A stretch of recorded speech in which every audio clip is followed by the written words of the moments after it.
Fauzana, kelas 12A, SMK Kesehatan Desa India. Di sini saya ingin mempresentasikan materi bahasa Inggris tentang gerund. Pengertian gerund. Gerund adalah kata kerja yang berakhiran in yang berfungsi sebagai kata benda.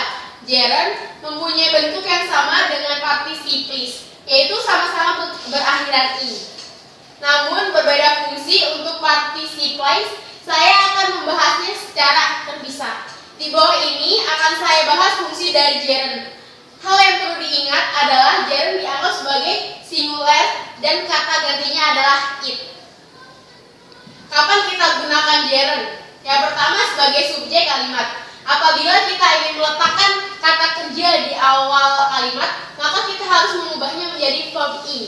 Contohnya, smoking is bad for your health. Artinya merokok itu tidak baik untuk kesehatan. Yang kedua, contoh kedua, reading is my hobby. Membaca adalah hobi saya. Yang kedua, sebagai objek kalimat. Apabila kata kerja berfungsi sebagai objek kalimat, maka gunakan gerund verb in. Contohnya, he loves teaching very much. Dia suka sekali mengajar. Yang kedua, I don't like fishing. Saya tidak suka memancing. Yang ketiga, I will stop smoking. Saya akan berhenti merokok. Yang ketiga, sebagai subjek komplement. Apabila ada kata kerja yang berfungsi sebagai pelengkap pokok kalimat, maka juga harus dibentuk dengan verb in. Bentuk ini biasanya setelah to be. Contoh yang pertama itu, my hobby is swimming. Hobi saya adalah berenang. His best talent is teaching. Bakat terbaiknya adalah mengajar. Yang ketiga, my favorite activity in leisure time is fishing. Aktivitas favorit saya adalah waktu senggang adalah memancing. Yang keempat, setelah no. Pada ungkapan larangan, setelah no juga harus dibuat dalam bentuk verb in. Contoh, no spitting, dilarang meludah. No smoking, dilarang merokok. No parking here, dilarang parkir di sini. Yang ketiga, yang kelima, setelah posesif adjektif. Jika ingin meletakkan kata kerja setelah kata kepunyaan seperti my, or, her, dan lain-lain, maka kata kerja juga harus dalam bentuk gerund. Contoh yang pertama, thank you for your visiting. Terima kasih atas kedatangan Anda. Yang kedua, I'm sorry for my coming late. Mohon maaf atas keterlambatan saya. Yang ketiga, their speaking is completely understood. Pembicaraan mereka sangat dipahami.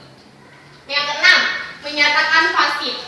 Untuk menyatakan kalimat pasif, khususnya setelah kata kerja want, need, require, and deserve, maka gunakan gerund. Contohnya, your house need repainting. Rumahmu perlu dicat ulang.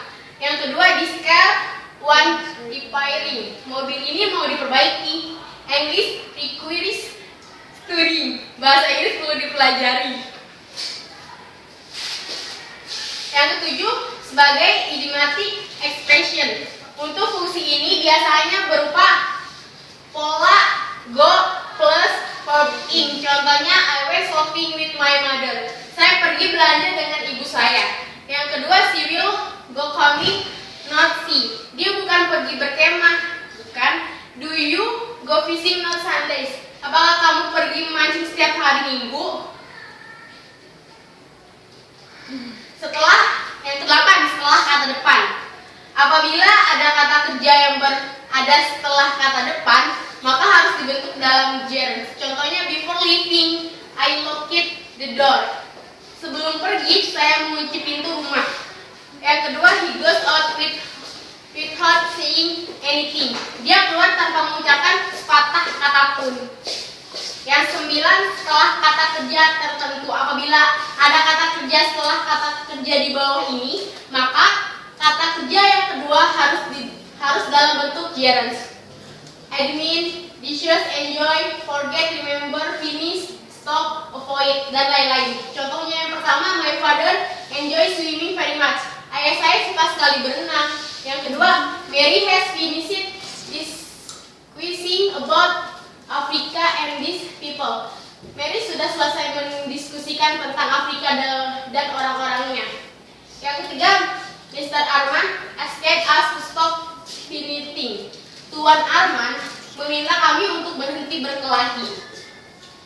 Sekian dari presentasi saya. Kurang lebihnya mohon maaf. Semoga bermanfaat. Assalamualaikum warahmatullahi wabarakatuh.